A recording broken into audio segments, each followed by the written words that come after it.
Hi, all. Brooke here. I'm going to be talking to you. Mike Thompson, please call Abby at 2207. Sorry about that. I'm at school. There's a little announcement on. But anyway, I'm going to be talking to you about the Louvre Museum and their website and how we can use their website in our classroom, parts that I really found interesting and that I thought were very useful. So let's get into it. The first section was what I called the Louvre at first sight. And in my PowerPoint here, this PowerPoint's kind of is set up to actually be something that I can use with my students and that my students can look at with me as we go through the different things about the Louvre that I want them to know and understand. So this part is just about the history of the Louvre. So I've put together some simple slides, just kind of an introduction to some of the different time periods that the Louvre represents.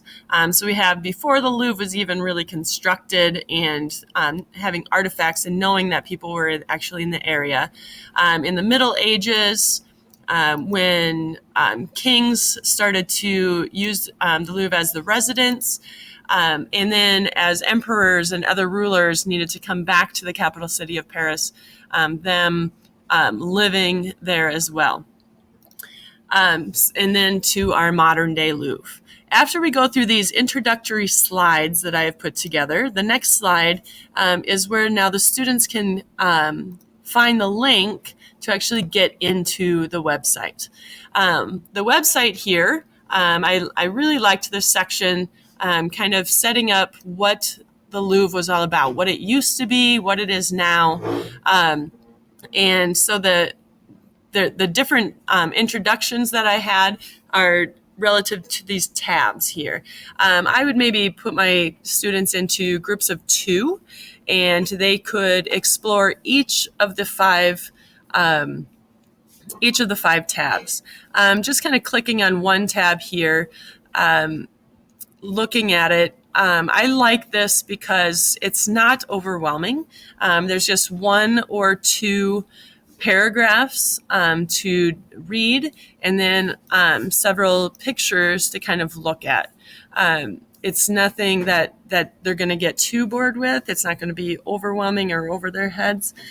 So I really liked this. It was kind of quick and informative.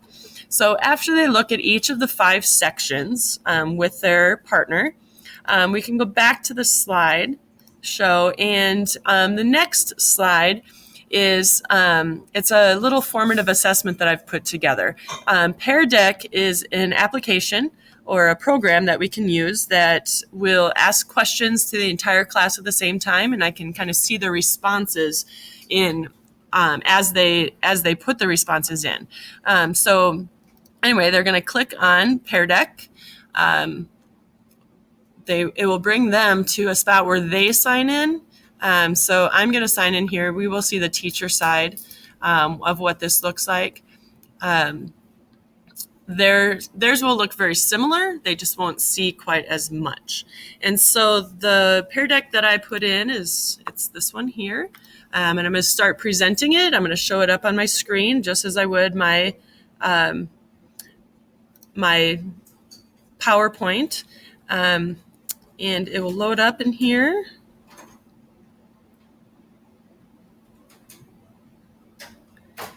And loading. Usually goes a little faster than this. Okay, so here I have it on the projector. And the students are going to put in peardeck.com/join. They get their code. As students join, I'm going to see how many are joined. So I'm going to know whether it's in groups or each student that they have joined. And then we can start asking questions. So I've just put 3 questions together. They're going to have a little spot where they answer the question. And then down here, it's going to tell me how many responses are in. So as those questions are answered, I'm going to be able to see if everybody has answered before we move on to the next question. With these questions, they can go back in, and if they read through here, they're going to know that Napoleon was the emperor in 1804 who actually lived in the Tuileries home and use it as his home. And then I can go to the next question. Which year was the Mona Lisa? They can go back to the website. They can find the answer, which is 1911. And then which river runs adjacent to the Louvre. And that's in many of those sections of the history. And they should be able to see that that was the Seine River. And so once they have that in, I'm going to be able to see all of the responses. Just a nice, again, formative assessment that they can do after looking at each section.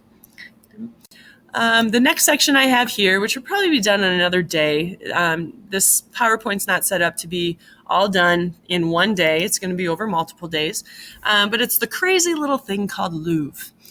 So here I'm just talking about the different departments. What are some of the artworks that they have and what section of the museum are they in? Interesting that I did see that each of those 8 departments are color-coded throughout the museum. So I thought that was a pretty neat thing. But anyway, a little introduction for each of the 8 departments. We would kind of just talk briefly about these, read the introduction, and then they maybe briefly discuss the picture that I've put in there. So I have the 8, and then the next section would be where they can click to get in to the website under that section there. Okay. Again, I would probably put them in groups of 2, or I would put 8 groups together total, depending on how many students I have, and they could go through each of the sections. So I'm just going to click on sculptures here. And as they go through, I would probably tell them to kind of briefly read, summarize what each section is about, what kind of collection it is in, what is in each department. There's a section on how it's organized. But I think the thing that will be most beneficial and the most interesting to the students is the highlights. And so the highlights is going to have just many of the different artworks or artifacts that are in each section. Okay, so you can see several of them, and it definitely has a lot more than just on one page. They can click through the pages. I might tell them that they need to find 2 or 3 that they found interesting that they could share with another group or with the class at the end of the discussion. So they could go through all of the different departments. Once they're done with that, we do have another Pear Deck for this. They're going to, I'll bring it up quick. And this one has a little bit longer answers. It might be more of an opinion on them, or how they are seeing it, or putting things into their own words rather than just a one-word answer. So once they put in their code, they're going to get the questions. I'm going to see how many people are logged in, how many responses I have, who is Apollo and Daphne. If they go back in here, wrong one, back into the sculptures, Apollo and Daphne were found in the sculptures. And so here they can see who they are, and maybe even talk about why Apollo's chasing and why you're being chased, and things like that. So I think this is also would be a great time to try to pair this up while students are learning about mythology. I do know it's either a freshman or sophomore class in English. They talk about mythology and write stories. So it might be a nice time to kind of pair up with another teacher on this. What year did the Islamic art department open? They can get back into the Islamic art, and they'll notice that it wasn't actually added until 2012, so it hasn't been around for a long time. And then why is the care of print and drawing artworks different from other departments? If they get into that, they can go back into the website, and it will talk about how it's way more delicate, it's light sensitive, and the care of it is a lot harder, and so therefore it just takes a little bit more time and effort. So anyway, they can write that answer in their own words. Going back to our slideshow. My next section is Can You Feel the Louvre Tonight? Here, this was a section in the website that really pertains to the teachers and how they can use it, different resources that they have. This one here is called Tales of a Museum. Again, there's the link to it, so students can go in. Here, this little dude here in the blue is just talking to the viewer and telling you to kind of look around his museum. And so you click on different things, the artifacts move, and then it tells you a little bit about what it means, what the history of it, what its importance is. The next one was Through Children's Eyes. This one looked really cool. However, it was probably about second grade students, and they were discussing a piece of artwork, and they all seemed very, very engaged and looked like they were asking very, very good questions. However, it was in French, and I could not find a link. There probably is to get it changed to English, but there was English captions that were rolling. So maybe not as interesting for students, but it did look very interesting that the kids were very engaged. The next section in the teacher's resources was this Elements of Art. I am going to click on this link. I think this would be a nice kind of their little tutorials or modules that students can look at. There's actually 10 in all, but you could find a few that maybe pertain to or kind of relate to a project that you have done or will be doing. And a lot of these are about composition and how to lay things out on a page. I would break them into small groups and go through one of the modules each, and then they could bring information back and pass it on to the other students. Kind of do a short presentation of what they've got out of it. But they have videos here for them to watch. And so this one is all about size. It's called Large or Small. So I'll just play this video very, very briefly. What governs an artist's choice of size? So I just think it's probably engaging to the kids rather than listening to me talk about it. But they're going to be able to explore some artworks that show different things for size relativity, and going to be able to take it back to their own artwork as well. And so there's lots of different elements of art. Another teacher resource one, I put it under its own little section. So All's Fair in Louvre and War. This section was called A Closer Look. There was 13 different modules, and these ones were pretty in depth, and I think we could do a lot more in our classrooms with it, especially secondary students. So 13 different modules on 13 different artworks. This was the website to get to that. But my favorite, what I titled under A Face That Only a Mother Could Louvre. Actually, I think anybody can love this painting, but you probably know which one we're going to. And it's the Mona Lisa. Okay, so they have a closer look at the Mona Lisa, and I'm going to get into this one just to kind of show you how we could use this in our classroom. And they have this short little video. They're just going to kind of zoom in, and then we're going to be able to get into another section here. Okay, so if I click in here, up here, they have Observe, Understand, and Compare. And under each of these three headings, there are multiple kind of things to look at. So under Observe, if I click on Observe, here, and then I'm going to go back in here as well. Right here it has 1, 2, 3, 4, 5, 6, 7, 8. So 8, I would break my class into 8 groups. And each of them would have one of these sections here, the subsections under Observe. And each of these shows different boxes on different parts of the Mona Lisa. And if you click on it, it shows information about the section that they're talking about. And so I really like this. It kind of gets them into the painting. It gets them talking a little bit more. Do they agree with what we're being told here? And each of these has a different section or different parts. Okay, so this one here even has a video or just audio to talk about. Okay, then we can go to understand. Again, I can break them into kind of the 8 sections that they have in here, either doing a small activity, watching a small video, and they can then bring this back into a class discussion. I think I would have like a print of the Mona Lisa up on the bulletin board that they can maybe use some Post-it notes. So something that they took away from their little section, they can write it on a Post-it note and they can bring it back and put it on the print.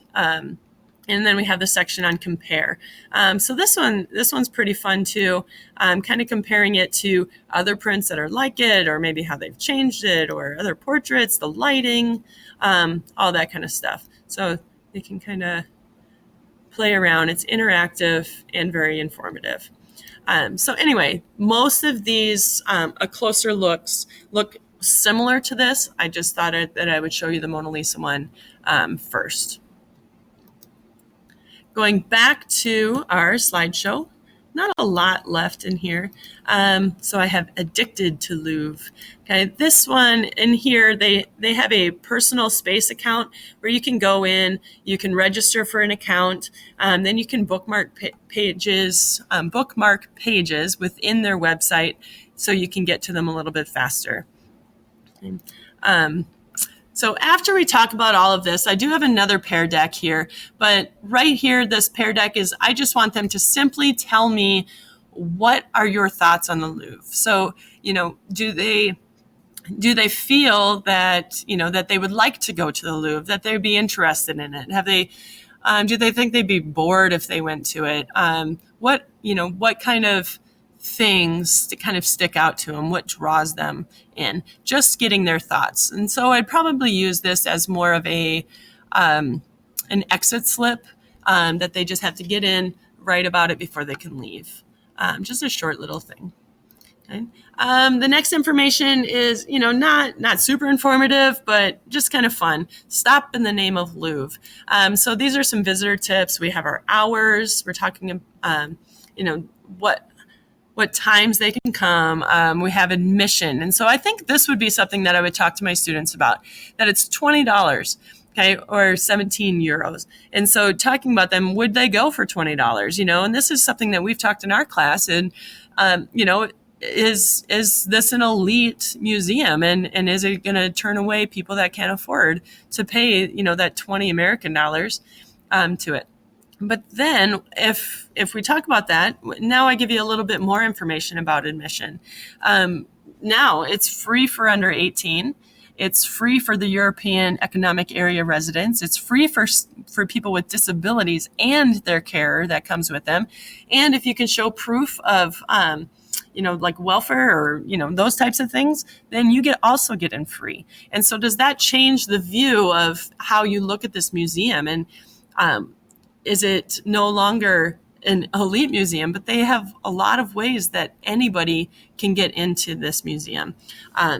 So just something to kind of talk about. That's why I did put those into 2 different slides about the admission. Then there's also some little boats on this little pond, trampolines, a carousel, which is actually like a Ferris wheel, right there on the grounds. And so there's kind of fun for the whole family as well. So, looking at this is not just an art museum. And why I asked them earlier, what are your thoughts? I didn't want them to really know that they had this extra stuff here yet. What are your thoughts on the museum itself? When I asked them on that Pear Deck. But now, after knowing that they have these other things, that they're bringing in, or giving free admission to a wide range of people, and they have these other things that make it fun for the whole family. Now, what are their thoughts? Is this an elitist palace, or is it an educational platform? Which direction do they feel that it is, and did their idea of wanting to visit or what they like about it different? Just something to get them a little bit of discussion on that, and kind of bringing in what I've learned out of this class into my own classroom. So anyway, now I hope you have fallen in love with the Louvre Museum. I have been here. I went to it, it was at least 15 years ago. So it's been a while. But now that I have looked at it more, I have fallen more in love with it. And I hope to be able to go back and visit someday and actually look at it with more appreciation than I did 15 years ago. So after that, I will say goodbye, and I hope you enjoyed my little screencast.